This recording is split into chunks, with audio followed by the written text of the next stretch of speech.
قبرستان ایک ایسی جگہ ہے ناظرین جہاں آ کر ہمیں زندگی کی اصل حقیقت، اپنی اوقات اور اللہ سبحانہ و تعالیٰ کی مہربانیوں کا اندازہ ہوتا ہے۔ سچ کہہ رہا ہوں آپ سے، یہیں آ کر احساس ہوتا ہے، یہیں آ کر اندازہ ہوتا ہے۔ پیارے آقا کریم صلی اللہ علیہ وآلہ وسلم کی سنت ہے کہ جب آپ قبرستان تشریف لے جاتے تو اس بستی کے مکینوں سے مخاطب ہو کر فرماتے، آقا کریم میرے اور آپ کے آقا و مولا حضرت محمد مصطفیٰ صلی اللہ علیہ وآلہ وسلم وہ اس بستی کے مکینوں کو مخاطب کر کے فرماتے،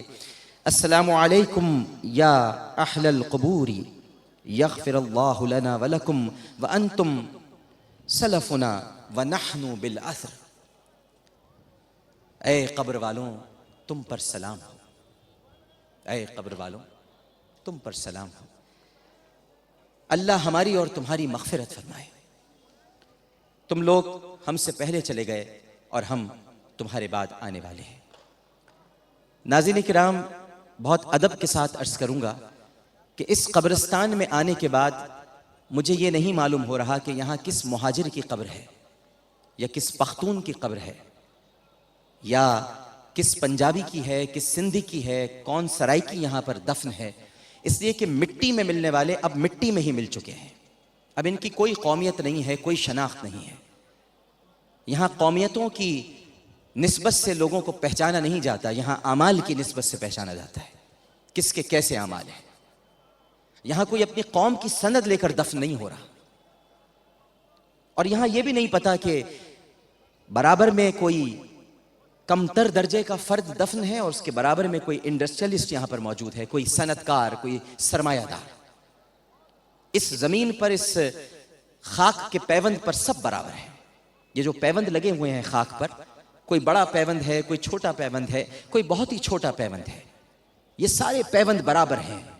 کسی کی کوئی قومیت نہیں، کوئی اوقات نہیں، کوئی حیثیت نہیں۔ اس شہر خاموشہ میں سب برابر ہیں، سب کو اللہ سبحانہ و تعالیٰ نے برابری کا درجہ یہاں پر دے رکھا ہے۔ اور دکھ کا پہلو یہ ہے ناظرین کرام، بہت درد کے ساتھ آج کی شب آپ سے اپنا یہ دکھ اور یہ درد شیئر کر رہا ہوں،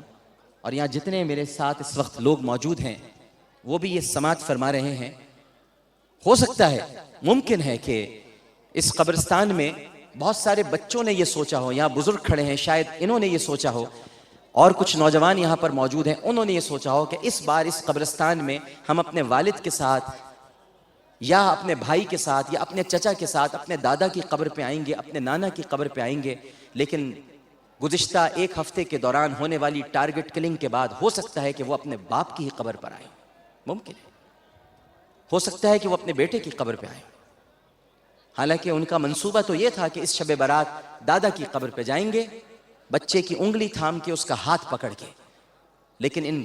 7 دنوں کے دوران 140 اور 150 لاشیں جس شہر میں گر جائیں، ہو سکتا ہے کہ وہاں پر وہ لوگ اپنے دادا کی قبر پہ تو نہ آئے ہوں، لیکن جنہوں نے وعدہ کیا تھا کہ دادا کی قبر پہ لے کے آئیں گے، وہ شاید یہیں پر کہیں دفن ہوں، اور ان کے بچے آج اپنے باپ کو یاد کرنے کے لیے یہاں پر موجود ہوں۔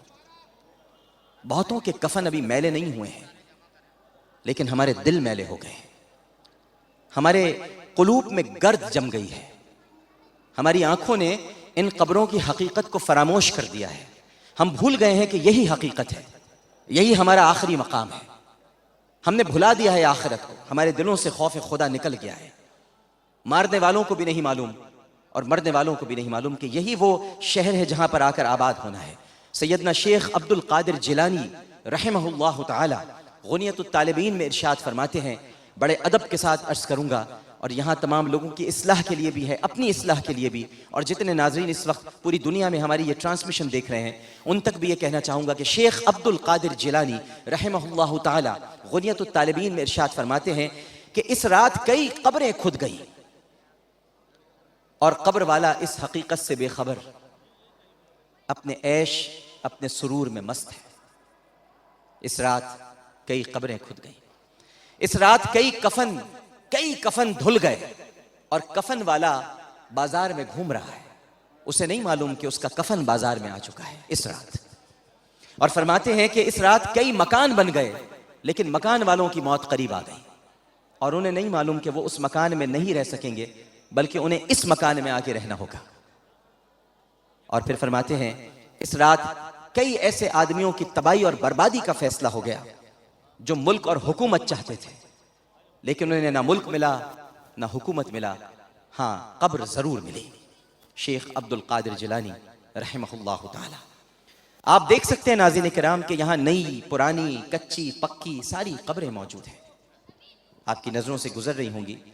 شاید اس وقت کیمرہ آپ کو دکھا رہا ہو۔ کتبوں سے بھی مزین ہیں، میں جہاں کھڑا ہوں کچھ کتبے نظر آ رہے ہیں، اور کچھ قبریں ایسی ہیں جن پر کتبے نہیں ہیں، کچھ درختوں کے سائے میں محفوظ ہیں اور کچھ غیر محفوظ ہیں، مضبوط ہیں اور کچھ شکستہ ہیں، ہر طرح کی قبریں یہاں پر موجود ہیں۔ آج شب برات کی وجہ سے یہاں بڑی رونق ہے، بڑی چہل پہل ہے، دیے جل رہے ہیں، قبروں پہ پھول، پتیاں، اگربتیاں، سرہانے لگائی ہوئی ہیں، خوشبو پھیلی ہوئی ہے، چراغاں ہوا ہے۔ لیکن سال کے، بہت ادب کے ساتھ پھر عرض کروں کہ سال کے 364 دن یہاں پر اداسی رچی ہوتی ہے، یہاں بے بسی ہوتی ہے، سال کے 364 دن۔ بس یہ ایک دن ہوتا ہے کہ ہم سب لوگ یہاں پر جمع ہو جاتے ہیں، لیکن اس سے پہلے تو فضا ساکت ہوتی ہے، خاموش ہوتی ہے، یہاں پر کوئی نہیں ہوتا، ایک سناٹے اور ہو کا عالم ہوتا ہے۔ اور ایسی بات بھی نہیں ہے کہ یہاں کے مکین کوئی عام ہوں یا لاوارث ہوں، ان میں امیر بھی ہیں، غریب بھی ہیں، آقا بھی ہیں، غلام بھی ہیں، بوڑھے بھی ہیں، جوان بھی ہیں، بچے بھی ہیں، بچوں کی قبریں بھی ہیں یہاں، چھوٹی چھوٹی قبریں۔ میں آ رہا تھا یہاں پر،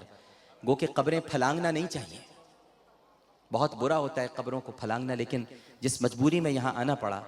تو قبریں بھی پھلانگنی پڑی۔ یہاں چھوٹے چھوٹے بچوں کی قبریں بھی موجود ہیں، چھوٹی چھوٹی ننھی سی قبریں۔